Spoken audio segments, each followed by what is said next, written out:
Welcome to the Tech Egg. Don't get scrambled. Enjoy the video.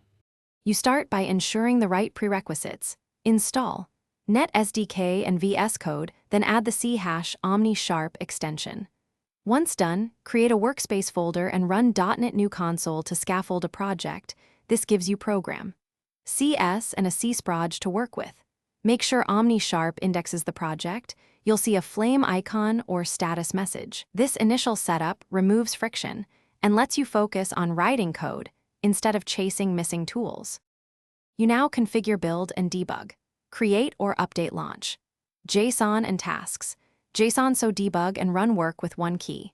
Once configured, enable editor config for consistent formatting and install Roslyn analyzers for real-time suggestions. Make use of IntelliSense and CodeLens to navigate types and tests. These save time by surfacing refactors and test runs.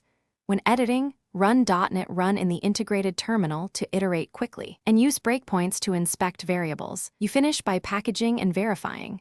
Run .NET Publish for deployment or add a Docker file for container builds, then validate behavior with .NET Test. Once everything passes, set up a CI step to run tests and builds on push.